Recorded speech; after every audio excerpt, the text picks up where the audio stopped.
어두운 밝기시려 십자가 지시는 어두운 밝기시려 십자가 지시는 주님이 계시기에 나의 영광으로 이 세상 비추렵니다. 나의 갈 길 가로막는 나의 가로막는 사람을 있어 나에게 실망 주지 마. 오히려 그들에게 기도하래요. 주님이 계시기에 세상의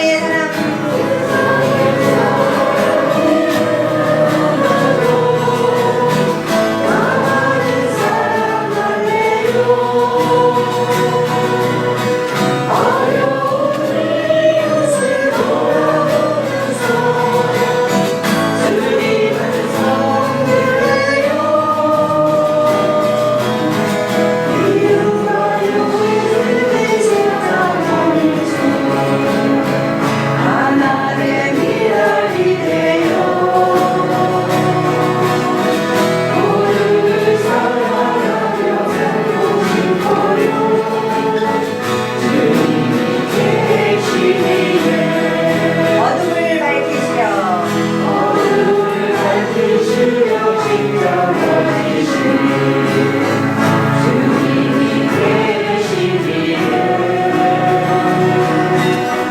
나의 영광에 조금만 불빛이되어 이 세상 빛을 엽니다.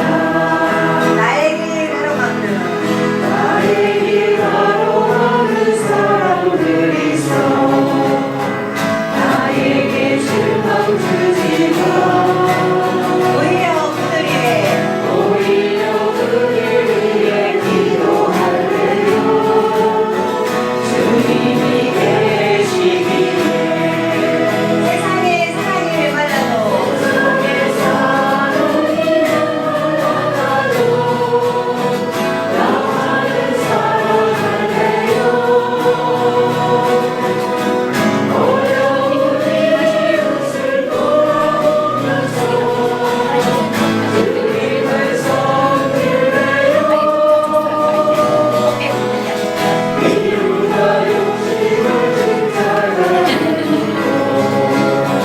하나의 미랄이 되어 모두를 사랑하며 살고 싶어요. 주님이 계시기에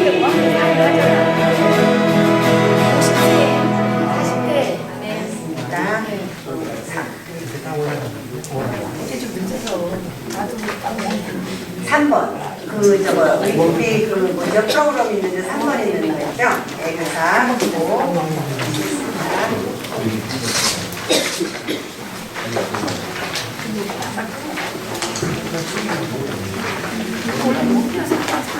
네, 이게 저기 다들 새로우실 거예요. 그런데 찬미팀이 하면 계속 따라하다 보면은 굉장히 좋은 노래거든요. 그러니까 같이 따라하시면 되겠습니다. 한 번 하겠습니다.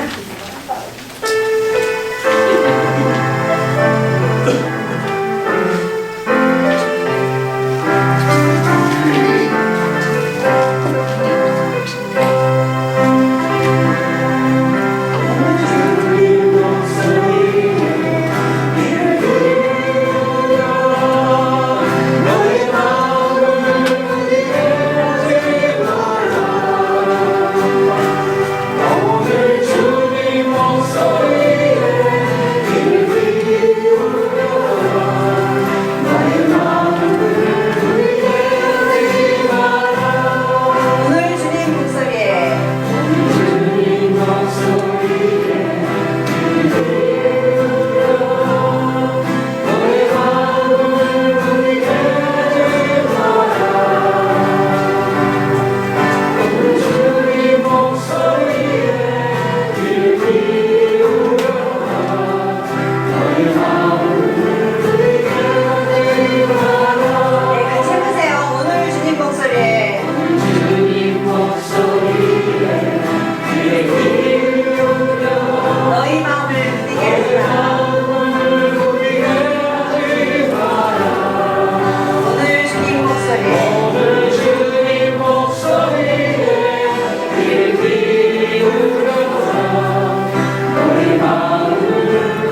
일정이 조금 밀렸습니다. 그래서 6시 반까지 하고 저녁 드시겠습니다. 배고프신 분께서 조금만 참으시고요. 아까 미사 때 잠깐 소개하셨지만 저희들에게 이렇게 담비를 외화를 북까지의 담비를 몰고 오셨습니다. 김태광 아우스틴 신부님이시고 미국의 샌프란시스코에 강림하시자마자 미국인이 한마디로 정의해 주셨습니다. 나이스 굿 루킹 가이라고. 아우스틴 신부님 소개합니다.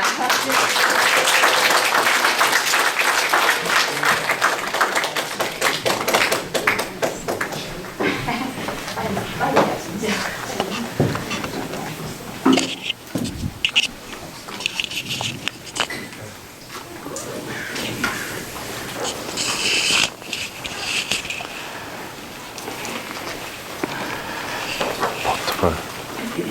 저 포트볼. 네? 여기 꺼주시고.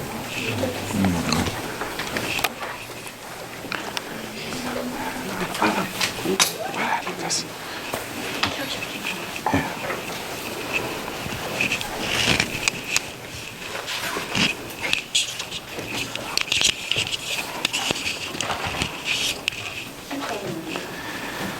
13번 한가 같이 했습니다. 요거 우리 프로그램에 13번.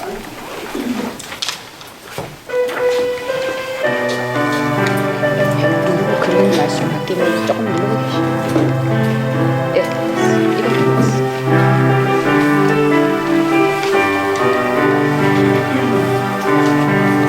사랑으로 나를 세상에 내시고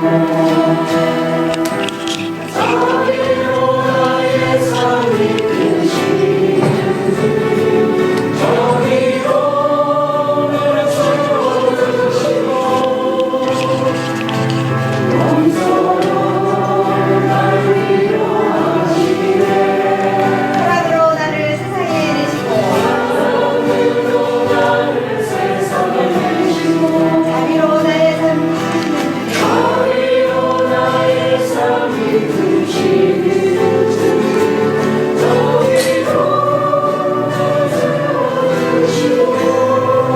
용서로 나를 네, 그 텍스트 봤어. 그 제대 위에 올려져. 사랑으로 나를 세상에 내시고 자비로 나의 삶을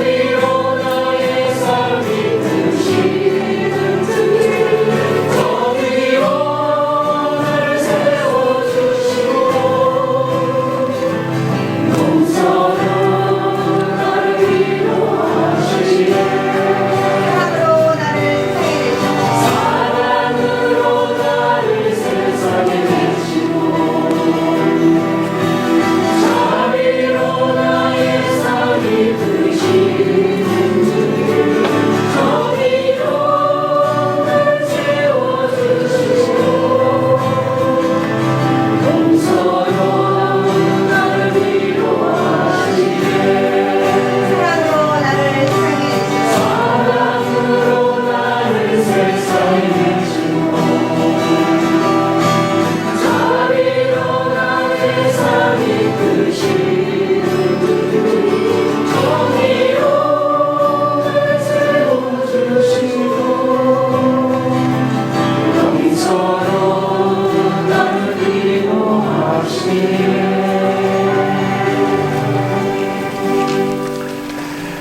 네.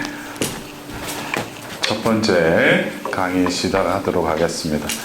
성부와 성자와 성령의 이름으로 루카복음 6장 35절에서 36절의 말씀입니다. 너희는 원수를 사랑하여라.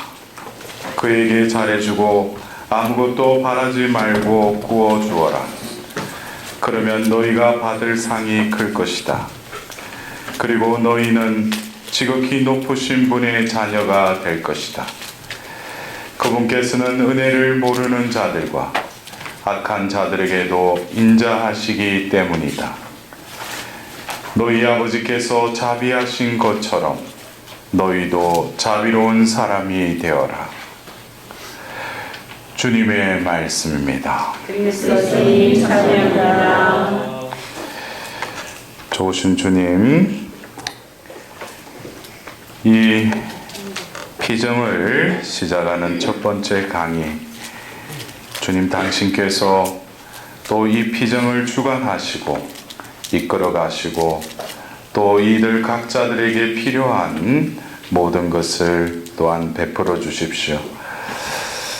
당신께서 얼마나 자비하신 분이심을 이 말씀을 통해서 당신이 직접 말씀해 주시고 당신이 부으시고자 하시는 그 새 영의 자비의 영을 또한 드러내소서. 천상에 모이신 성모 마리아님, 저희를 위하여 빌어주소서. 저희에게 맡겨주신 모든 수호 천사들이여, 저희를 위하여 빌어주소서. 네. 2012년도에 그 자비의 여정에 참석하신 분도 한번 손 들어 보셔요. 네. 한 5분의 1 정도. 딴 분들은 저를 처음 뵈시죠? 예. 우리 형제님은 그때 한 뵌 것 같은데 왜 손을 안 드셔요? 예? 그때 오셨잖아요. 예? 50견이세요, 50견. 예? 아, 이게 손을 못 드셔요? 네, 예. 여러분들 조금 지금 제가 시장 미사할 때 제가 그 강론 중에 했던 그 말씀이 조금 혼돈이 일어날 수 있을 겁니다. 왜냐하면 저도 그동안에 어떤 비정을 임하면서 나의 어떤 성령의 체험을 이야기하고 또 성령의 충만한 어떤 느낌을 받으려고 그 피정에 참석했지만 결국 중요한 것은 우리가 이 피정이 우리의 삶의 자리는 아니지 않습니까? 어쩌면 이곳에 머무는 동안에 여러분들은 또 하느님의 보이지 않는 은총으로 제정신이 아니죠. 뭔가가 이게 하나님의 은총으로 내가 지금 바라보는 세상과 어떻게 보면은 저 밑에 있는 내 삶의 자리를 떠나서 어떻게 보면 이곳이 또 다른 어떤 하느님 나라의 어떤 우리가 정해진 이 시간 속에 특별히 하나님께서 머무르게 하신 거예요. 그러나 중요한 것은 뭐예요? 우리가 이 피정을 끝내고 삶의 자리로 돌아가서 거기에서 뭐예요? 우리의 삶을 통해서 하나님을 또 드러내는 존재로 바뀌어야 되는데 왜 그리도 많은 피정을 받고 내 나름대로는 기도 생활을 했지만 왜 내 자신이 이렇게 바뀌지 않는가? 그것에 대해서 여러분들 공감하셔요? 예. 그래야지 제가 강의를 할 맛이 나죠. 네, 제가 이래 말해도 보면 저는 뭐 제 삶이 바뀔 수 있어요. 그러나 이 비정은 여러분들에게 어쩌면 시장 미사 때 오리엔테이션 겸 여러분한테 말씀드린 이 비정은 그 말 그대로 제가 어떤 커리큘럼을 짜서 1강부터 7강까지의 어떤 테마나 어떤 내용들은 제가 의도하지 않은 어떤 이끄심에 의해서 하나님께서 이렇게 커리큘럼을 만들어 주셨어요. 그리고 제가 말씀드렸듯이 그것을 제가 느꼈다고 하더라도 제가 내용이 모르는 저 자신을 또 어떤 모임을 가지게 해주고 또 신자들을 또 모아주시고 근데 중요한 것은 앞에 서 있는 나나 앉아 있는 사람은 뭔가 기대를 하고 왔는데 막상 앞에서 말씀을 전하는 저도 내용을 모르고 앞에 서 있다는 거예요. 그러면서 하나님께서는 그 횟수를 더해가면서 왜 나에게 그때 그런 말씀을 해주셨는지를 피로써 깨닫게 됐어요. 그래서 제가 왜 어떤 녹화나 어떤 녹음을 하는 이유가 제가 강의록이 있으면은 그 강의록대로 하면은 뭐 녹음 안 해도 그 내용이 그 내용이죠. 그러나 제가 녹음이나 녹화를 하고 제가 그거를 보고 또 들으면서 제 자신이 왜 그 말을 했는가를 비로소 뒤에 제가 알게 돼요. 여러분들 조금 이상하죠? 예.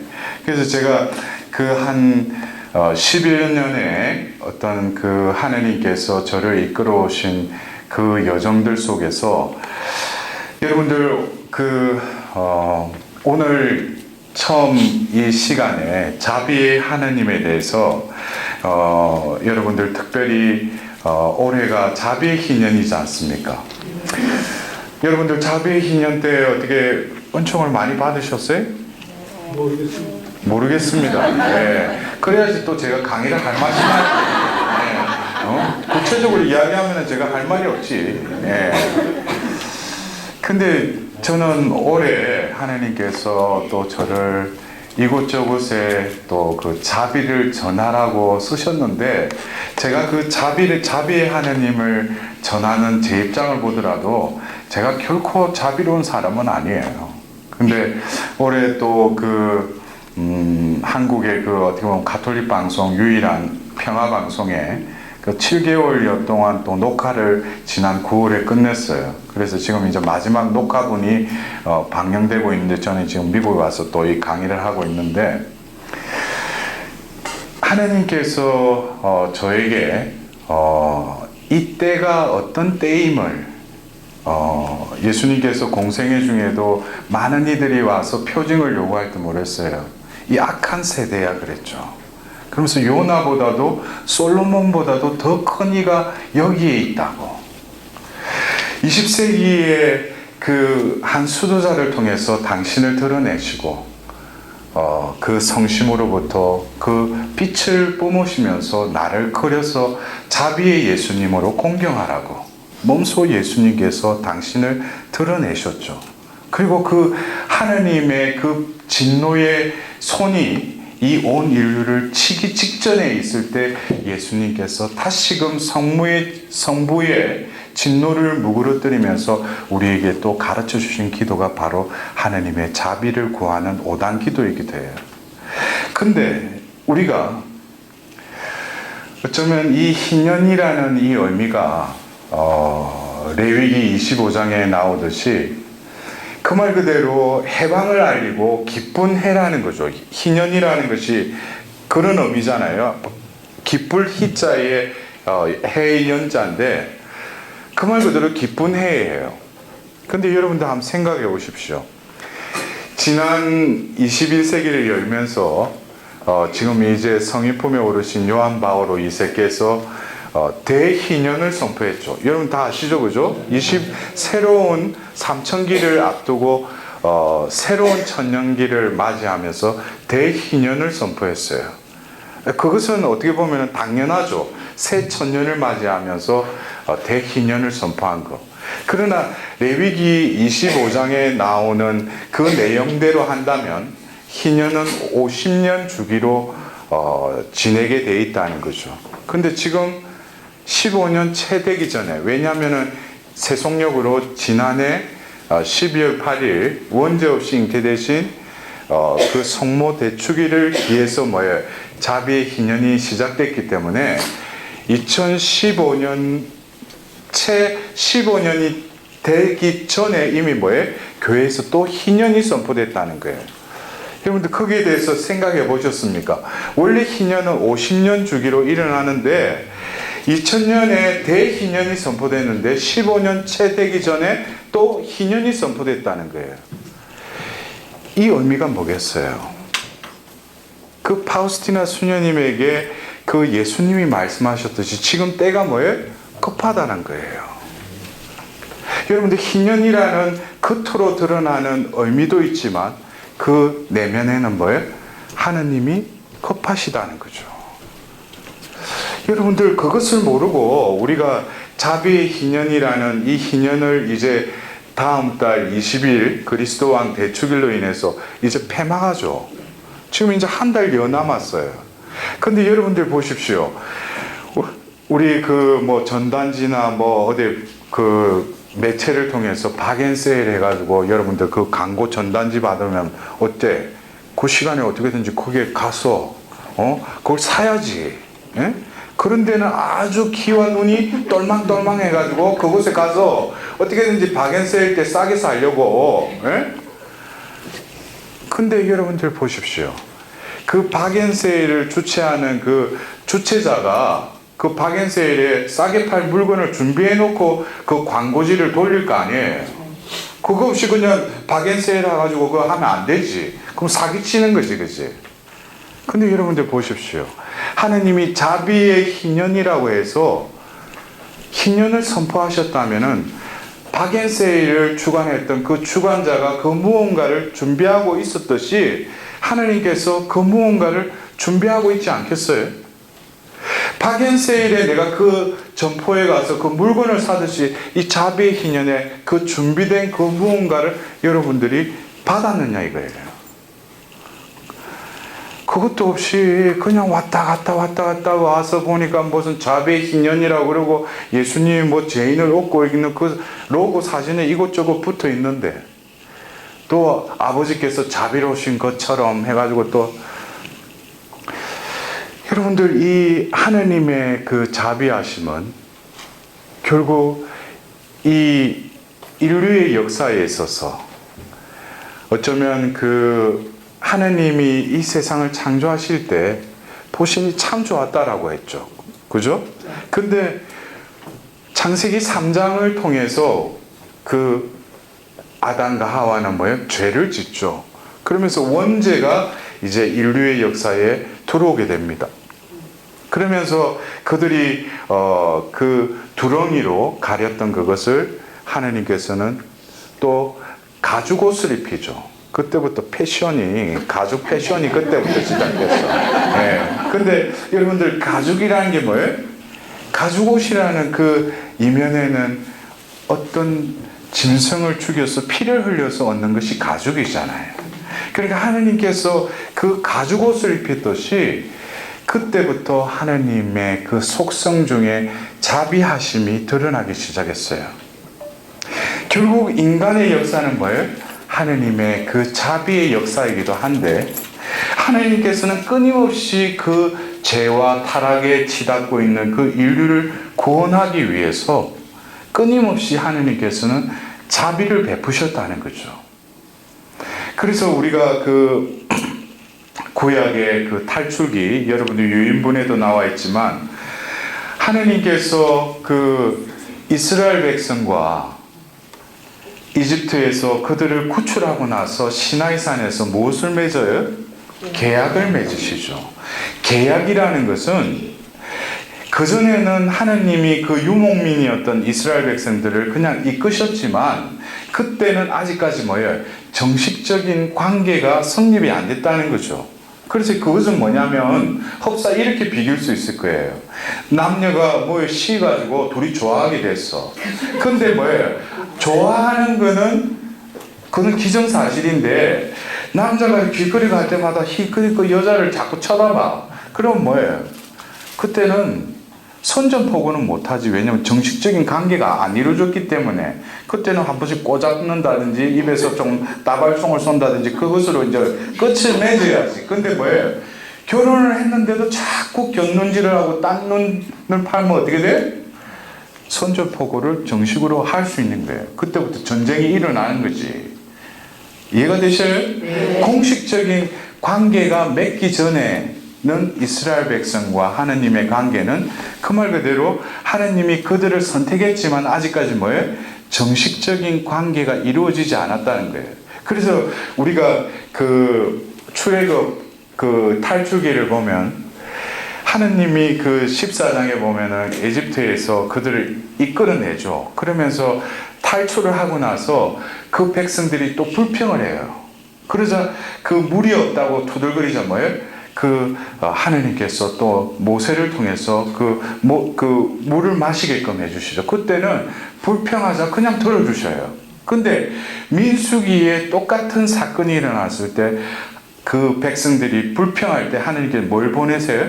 불뱀을 보내셔요. 그러면 똑같은 상황인데 왜 탈출기에 이제 탈출을 한 그 상황에서는 아무 말도 안 하시고 그냥 물을 주셨는데 왜 민수기에는 왜 불뱀을 보냈는가? 그것은 아까 말씀드렸듯이 뭐예요? 아직까지 관계가 정식 관계가 이루어지지 않은 단계에는 하나님께서 뭐예요? 투정해도 그냥 봐주신다는 거예요. 근데 뭐예요? 계약을 맺었다는 것은 이제 법적으로 또 인격 당사자 간의 공적인 만남이 이제 맺어졌다는 거죠. 그것을 우리는 뭐예요? 결혼이나 어떤 입양 관계나 이걸 통해서 뭐예요? 서류를 통해서 정인이 보는 앞에서 뭐예요? 합의를 함으로써 뭐예요? 이제 정식적인 부부가 되는 것처럼 하나님께서는 그 탈출기 19장에서 24장을 거쳐서 이제 뭡니까? 계약을 맺고 나서 나는 너희의 하나님이 될 것이고 너희는 나의 백성이 될 것이다 이야기하셨어요. 그러나 그때는 조건이 뭐예요? 내 말을 귀담아 듣고 지키면 나의 백성이 될 것이다 그랬어요. 그러면서 모세를 통해서 법을 계속 내리시죠. 규칙을 주시죠. 법규를 주시죠.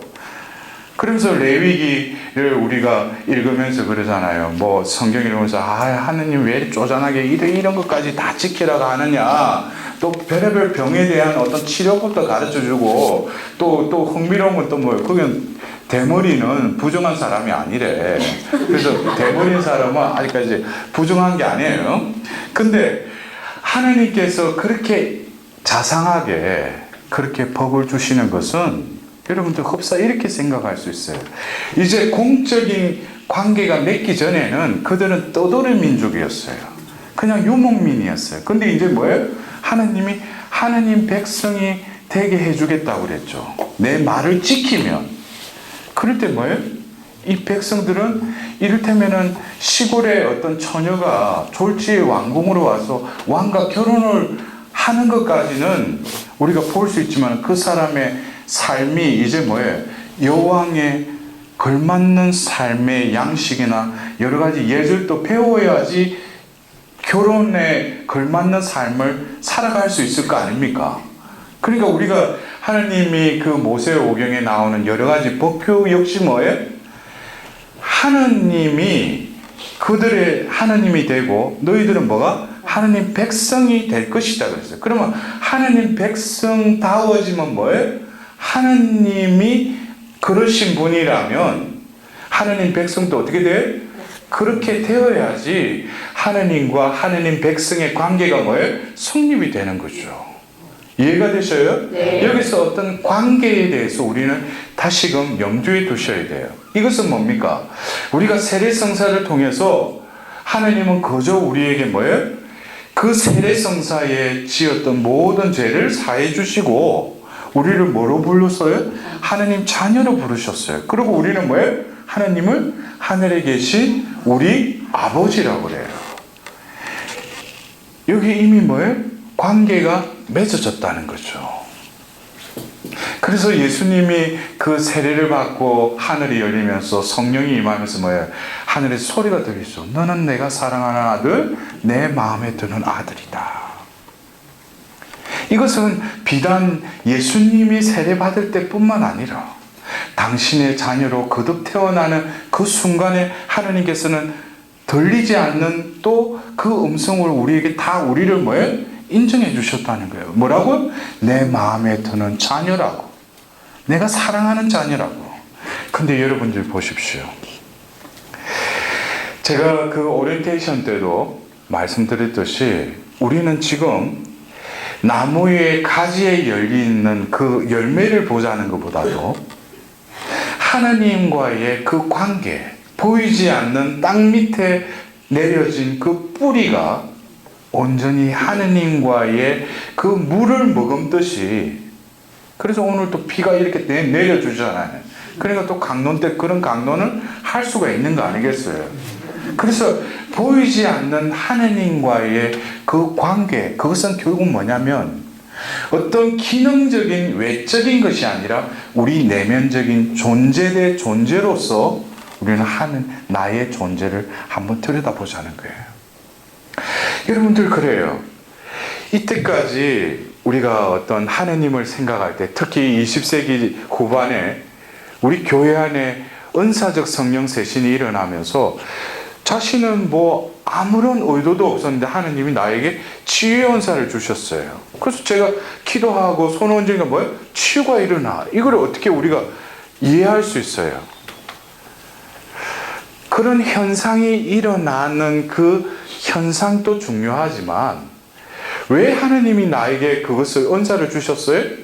그것은 나를 쓰시겠다는 거죠. 너를 도구로 해서 내가 치유도 시키고 예언도 시키고 여러 가지 뭐예요?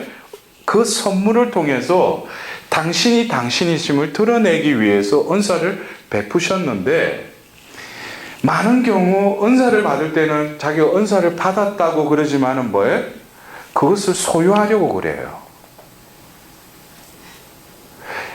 그래서 우리가 교회에서 어떤 때는 은사자라는 표현도 조심스러운 표현이에요.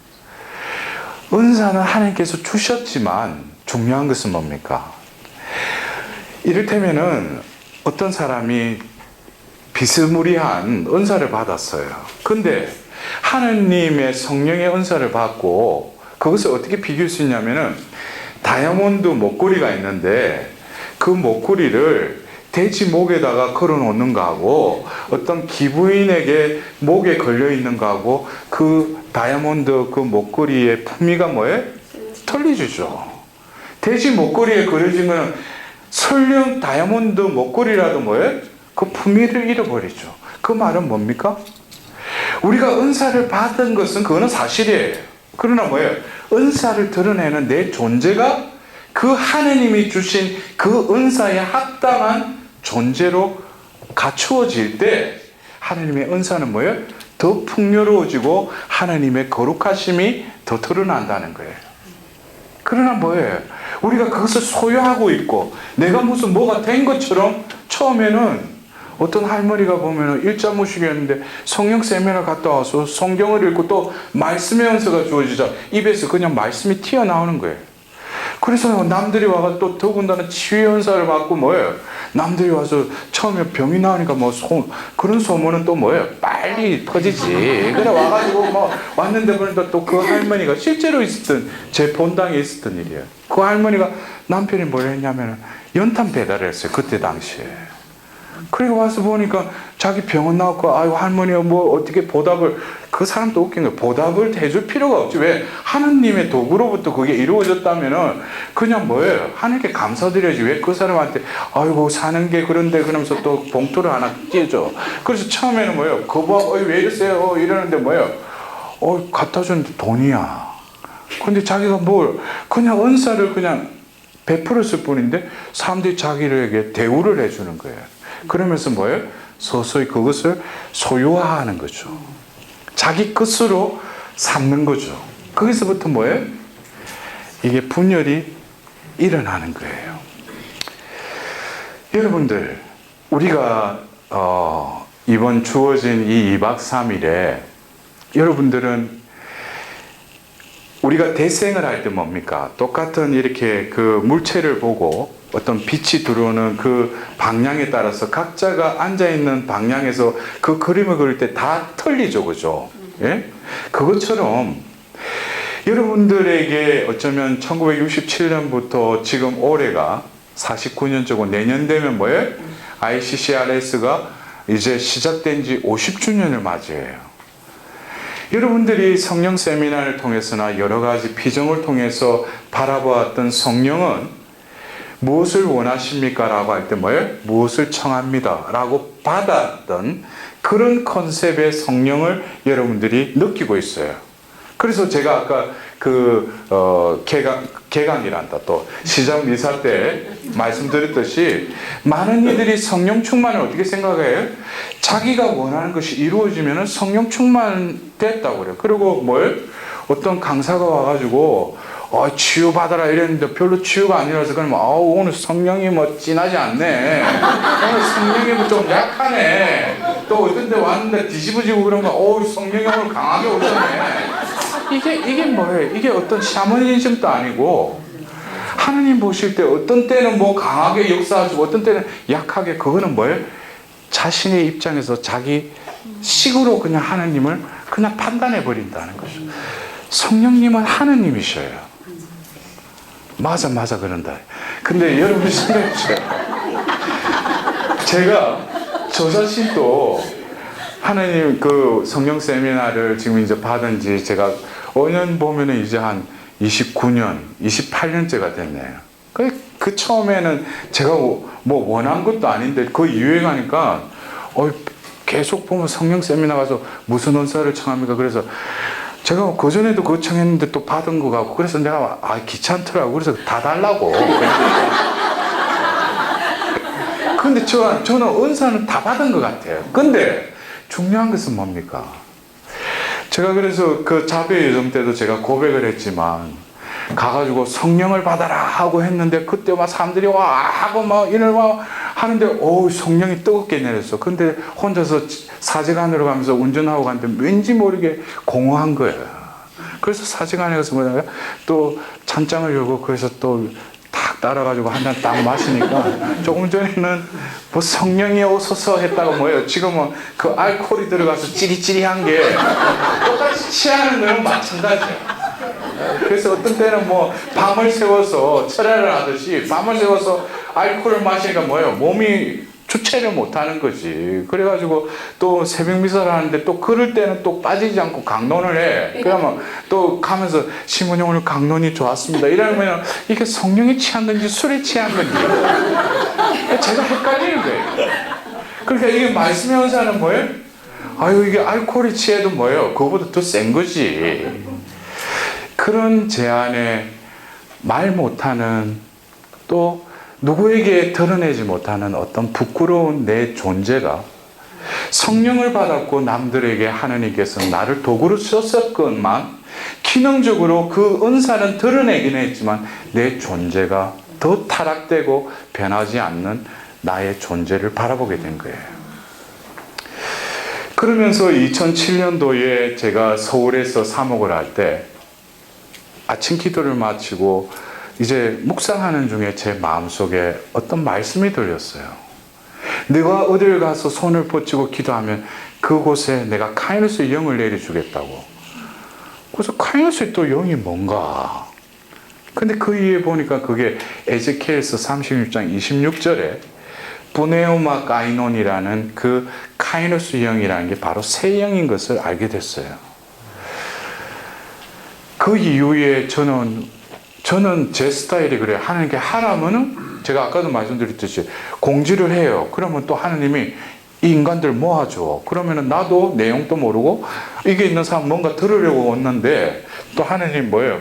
모르는 저에게 또 성령께서 또 이야기를 해주셔. 그러면은 세월이 지나면은 조금씩 이게 왜 나에게 그때 그런 말씀을 주셨는지를 한참 시간이 되어서 하나님 때가 되면은 그걸 깨닫게 해주셔요. 그래서 어쩌면 세상에 이 에제키엘서에 나오는 36장 26절의 이 새 영이 바로 자비와 회복의 영이라고 가르쳐 준 건 아마 제가 유일할 것 같아요. 여러분들 그런 강의 들어보셨어요? 예. 자비와 회복의 영이 새 영이라는 걸 제가 깨닫게 됐어요.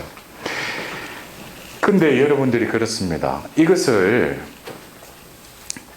어떤 그 강의를 들을 때 육신의 그 키로 듣는 것이 아니라 그냥 이 자리에 하나님의 현존이 함께 하신다면 영이 이 자리에 가득 차 있다면 이 보잘것없는 이 말씀을 전하는 사람을 통해서 뭐예요? 그냥 성령께서 이렇게 그 숨을 통해서 말씀이 선포되면은 여러분들 그냥 귀로 듣고 이해하려고 하지 말고 그냥 숨을 들어 마시듯이 그 자리에 선포된 그 생명의 말씀 속에 그냥 머무르세요.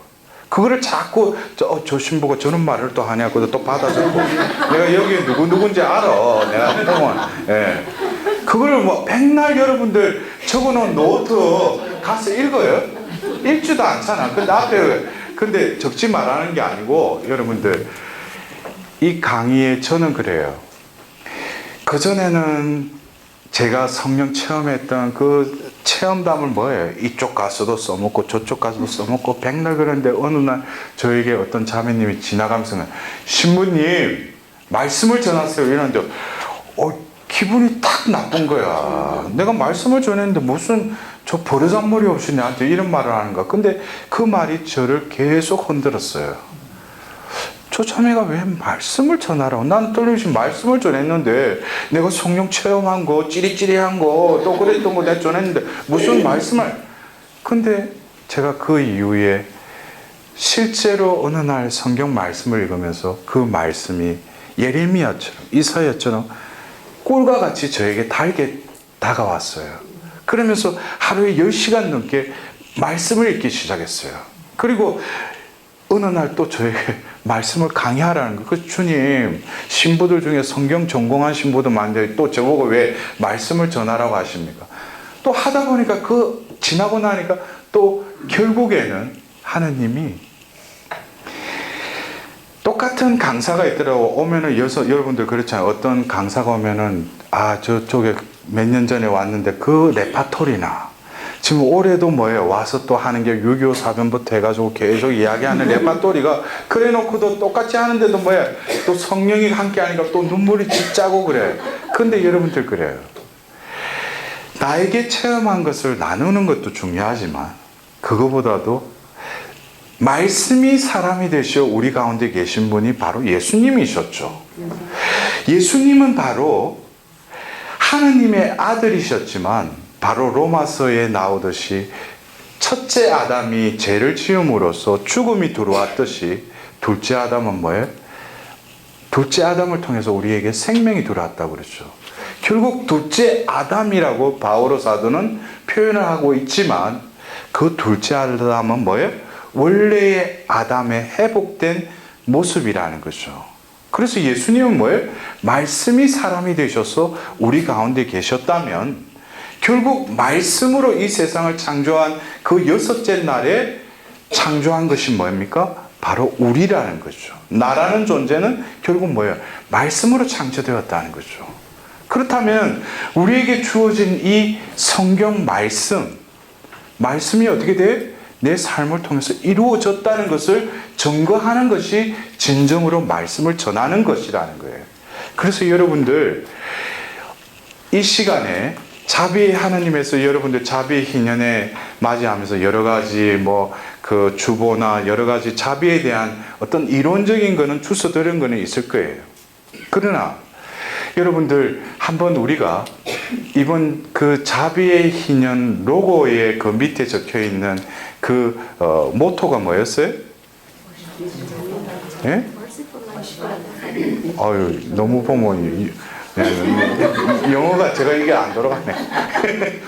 그 한국말로 아버지께서 자비하신 것처럼. 그러면은 그 루카복음 6장 36절에 그 앞부분은 뭐예요? 너희 아버지께서 자비하신 것처럼 뒤에가 뭐예요? 너희도 자비로운 사람이 되어라. 그게 루카복음 6장 36절이죠. 근데 여러분들 보십시오.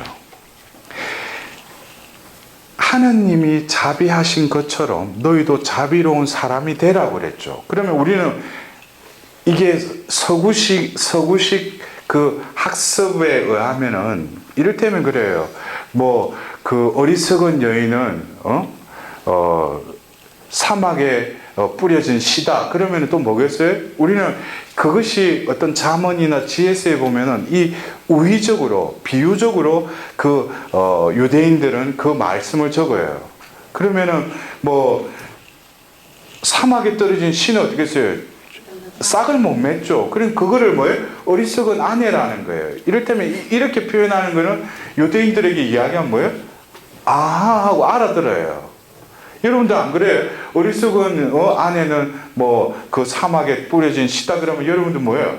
알아들어요? 못 알아들어요? 못 알아들어요?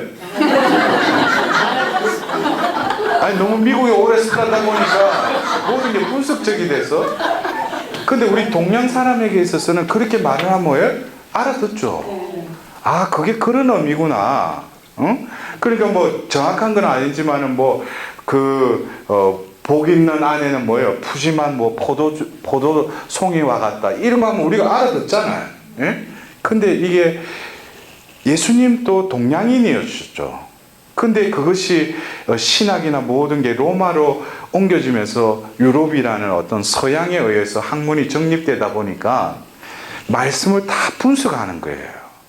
그러니까 이를테면은 그 규절이 있는 건 아니에요. 어리석은 아내, 그러면 어리석은 아내는 어떤, 그래, 디피니션 해가 어리석은 아내는 밥 안 하고 보면은 자기 알지다.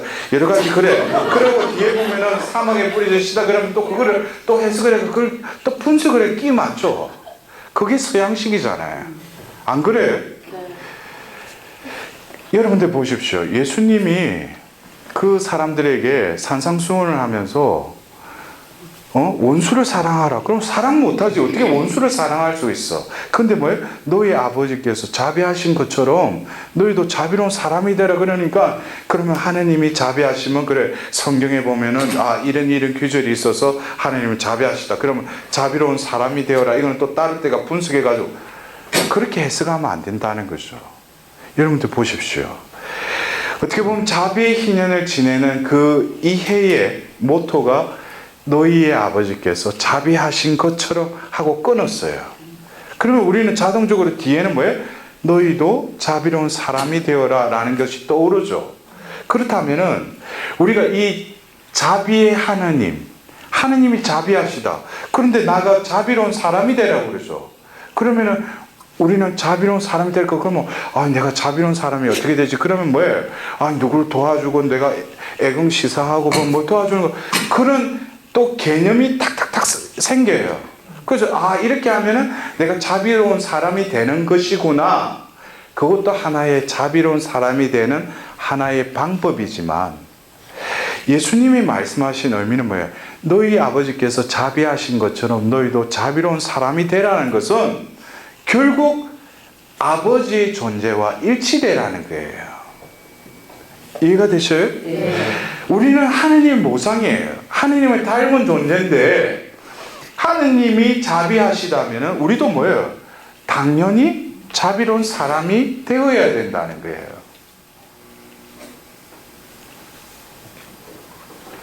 이것은 뭡니까? 하느님하고의 관계에 있어서 일심동체라는 그 부부도 뭐예요? 같은 음식 먹고 입을 덮고 그래 살다 보니까 목소리도 비슷하고 모습도 비슷해지잖아. 어떤 누구는 뭐가 닮아요 보면. 근데 보십시오. 그게 닮는다는 것처럼 우리가 성인 성녀들 얼굴 보면은 주름살 이번에 캘커타의 마드데레사 같은 수녀 보고 뭐가 그게 하나님 얼굴 같아요. 근데 뭐라고 표현 못하지만은 그 일그러지고 주름투성인 그 얼굴을 통해서 누구를 봐요? 하나님의 얼굴을 보는 거예요. 그의 삶을 통해서 그의 어떤 수고와 고생도 보지만 또 그를 통해서 누구를 봐요? 예수 그리스도를 보는 거죠. 결국 뭡니까? 아버지께서 자비로우신 것처럼 너희도 자비로운 사람이 되라는 건 뭐예요? 너의 존재가 하나님으로부터 기인되었으니 바로 너의 존재가 뭐예요? 하나님처럼 되라는 거예요. 그래서 제가 이번에 자비의 사도여정이라는 그 평화방송 그 강의를 하면서도 그 6단계, 7단계 때 제가 2012년 때는 아직까지 강의가 무르익지 않았어.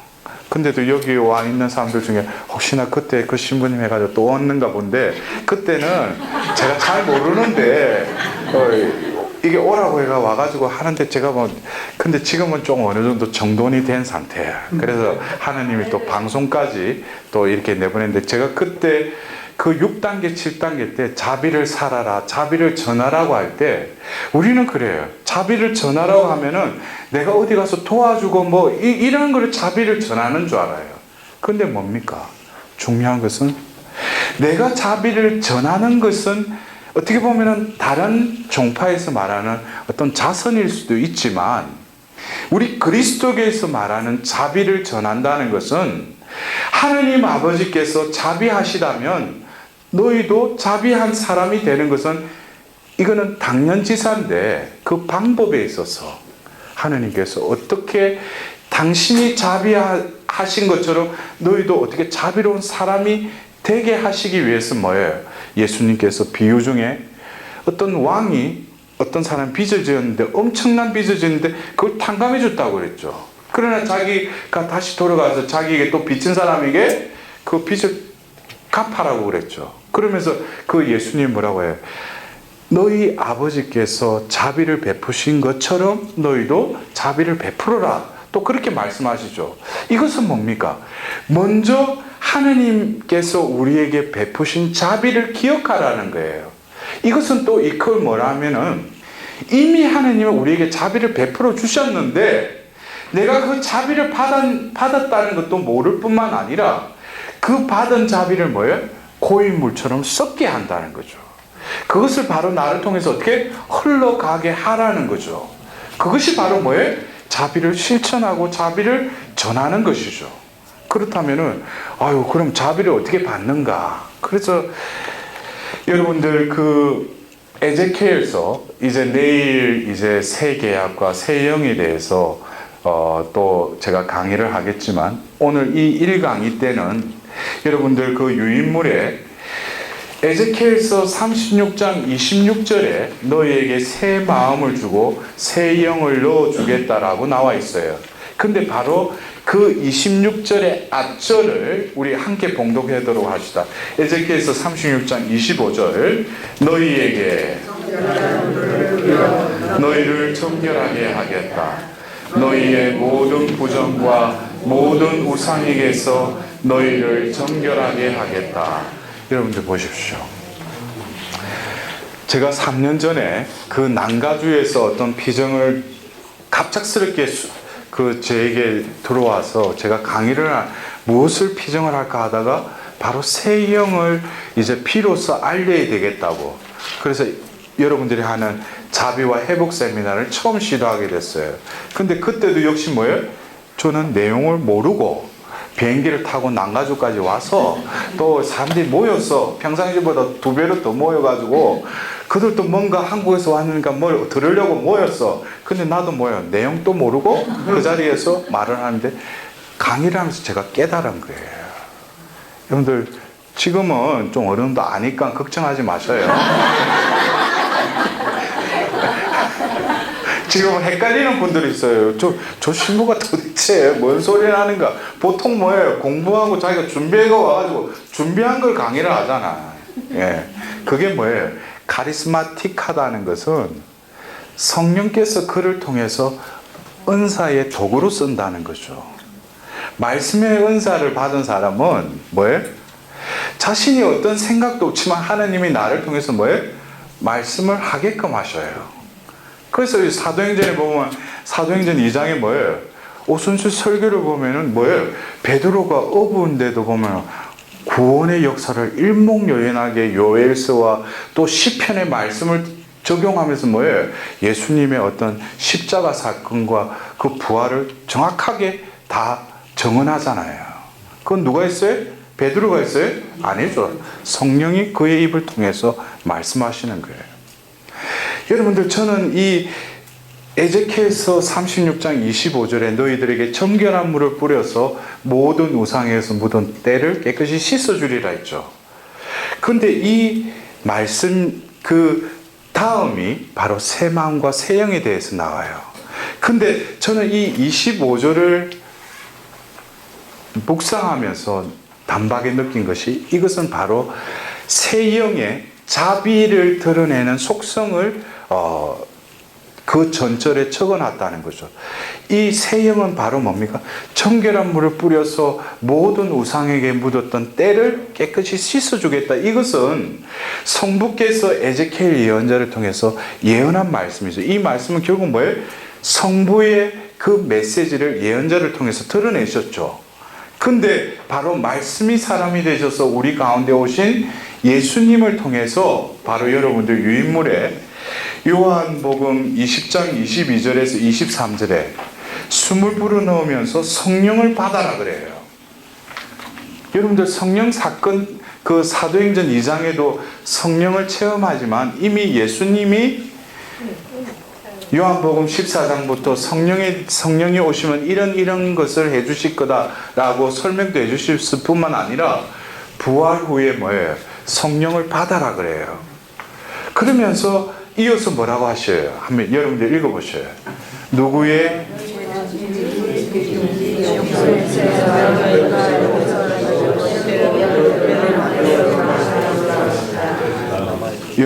보십시오. 우리가 용서라는 것은 바로 제가 조금 전에도 말 하나님께서 너희들에게 자비를 베푸신 것처럼 너희도 자비를 베풀어라 했죠. 결국 용서라는 건 결국 뭡니까? 자비라는 것은 죄를 지어서 벌을 받아야 마땅한데 하느님 뭐예요? 자비로 거저 나를 용서해주고 죄를 사해주는 게 뭐예요? 자비죠.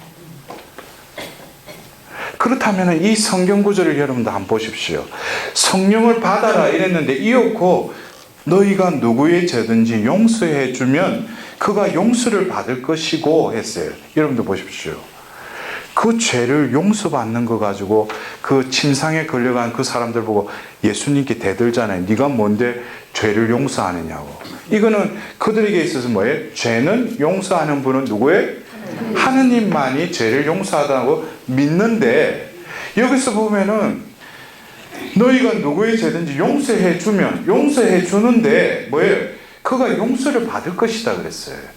이것은 결국 뭐냐면은 예수님이 조금 전에 뭐예요? 성령을 받아라 그랬죠. 그 성령을 받으면은 누구에게 내가 죄를 용서해 주면 그 죄가 어떻게 용서받는다는 거예요. 이것은 뭡니까? 바로 성령을 받아라 한 이 성령은 바로 자비의 영을 말씀하시는 거예요. 이해가 되셔요? 네. 이건 어디 논문에도 나가 있지 않고 제가 그 난가주 비정을 준비하는 중에 하느님께서 성부 하느님께서 바로 에제키엘서 36장 25절에 그 새 영의 자비의 속성에 대해서 드러내셨다면 바로 예수님을 통해서 예수님의 입을 통해서 요한복음 20장 22절에서 23절을 통해서 어떻게 표현하셨어요? 성령을 받아라. 결국 뭡니까? 예수님의 입을 통해서 그 발설된 그 말씀은 결국 뭐예요? 자비의 영을 너에게 부어주겠다는 거죠. 그렇다면 뭡니까? 성부, 성자, 성령께로 이 자비가 흘러간다는 거예요.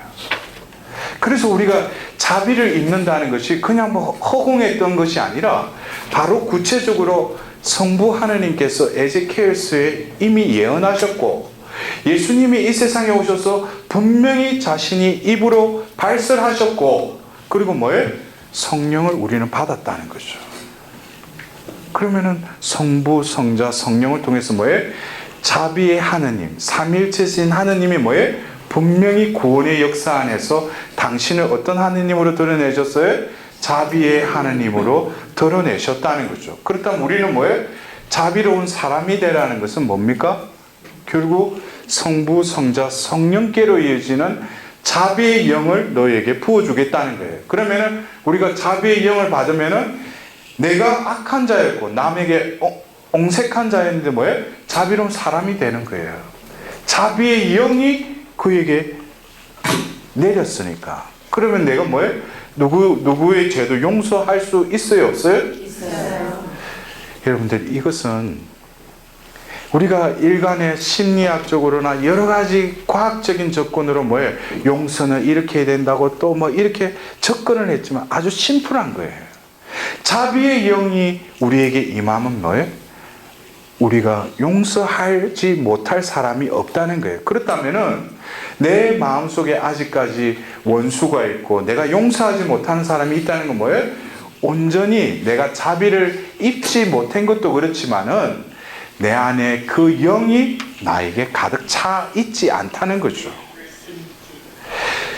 물이 그 잔에 차 있더라도 그 물을 남에게 주다 보면은 그 물에 그 잔에 담겨진 물이 어떻게 돼? 고갈돼 버리죠.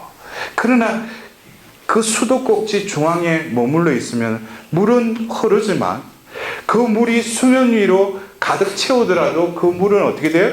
넘쳐 흐른다는 거예요. 그것이 바로 뭐예요? 자비를 전하는 거예요. 우리가 우리의 노력으로 전하는 것 같지만은 결국 뭡니까? 우리에게 부어주신 그 영으로 뭐예요? 우리를 통해서 그게 흘러간다는 거예요. 그래서 나는 옹색하고 인자한 사람도 아니고 자비로운 사람도 아니지만 하느님께서 뭡니까?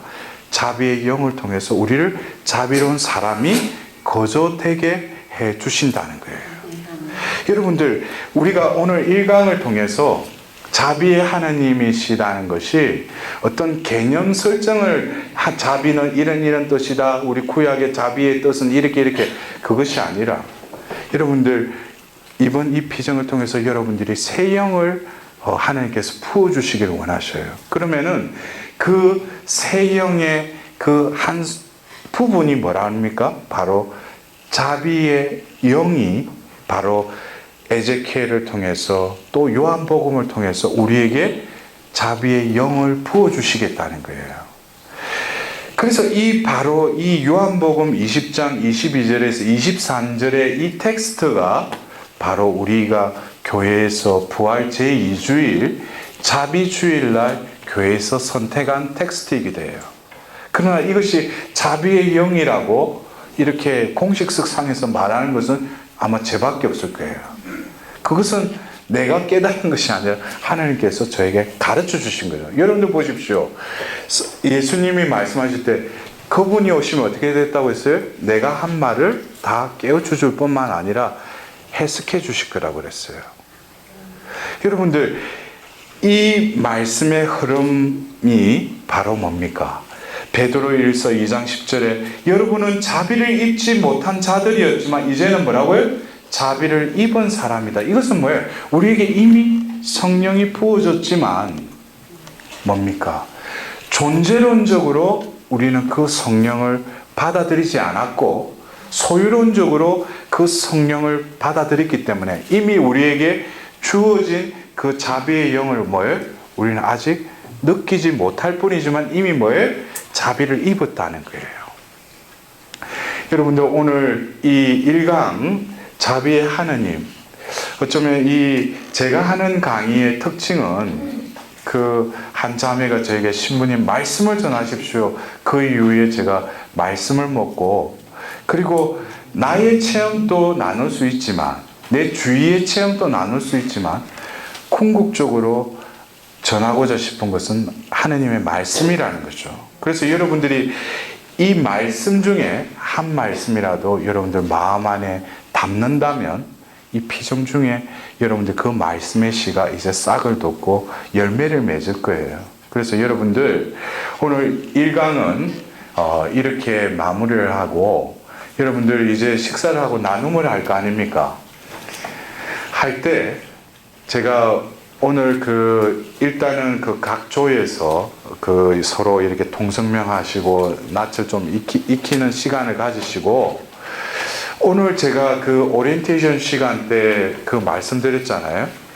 성령 충만이라는 그 의미를 여러분들 제가 말씀드린 것과 여러분들이 이때까지 생각했던 성령 충만이라는 그 개념, 이런 부분으로 인해서 내가 성령 안에서의 내 삶을 다시금 그 성령 충만이라는 그 개념에 이때까지 내가 개념 지어왔던 성령 충만의 그것과 내 삶이 얼마만큼 변화가 있었던지 아니면 그리고 제가 정의 내린 성령 충만의 의미를 나는 이렇게 이해한다고 좀 그런 이해를 서로 이렇게 나누었으면 좋겠어요.